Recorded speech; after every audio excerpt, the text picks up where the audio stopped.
ফ্যাসিস্টের দোসর চুপ্পু পদত্যাগ করলে হবে না, পদত্যাগের পরে তাকে গ্রেফতার করতে হবে। পদত্যাগ করবেন। রাষ্ট্রপতির এত বছর পরে মনে হলো তার পদত্যাগ করা প্রয়োজন।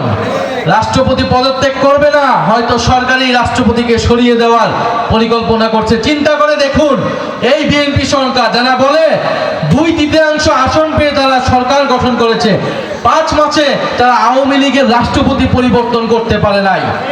বলে যেই সরকার আওয়ামী লীগের রাষ্ট্রপতি পরিবর্তন করার সক্ষমতা রাখে না, সে দেশ পরিবর্তন করবে কিভাবে?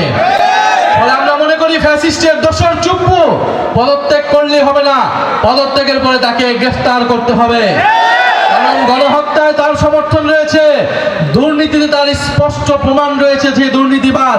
ফলে সেই ব্যক্তিকে অবিলম্বে অপসারণ করে তাকে গ্রেফতার করে বিচারের আওতায় আনতে হবে এবং একজন যোগ্য নিরপেক্ষ অভিভাবক সুলভ ব্যক্তিকে এই বাংলাদেশের জনগণ রাষ্ট্রপতি হিসেবে দেখতে চায়।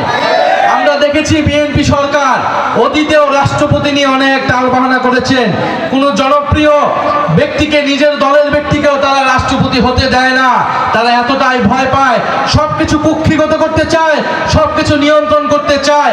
আমরা দেখব বিএনপি সরকার এবার কাকে রাষ্ট্রপতি নির্বাচন করে। কোনো অযোগ্য লোককে রাষ্ট্রপতি যদি নির্বাচন করে, জনগণের এই সরকারের উপর তো কোনো আস্থা নেই, আরো সম্পূর্ণ রকমভাবে সকল আস্থা চলে যাবে।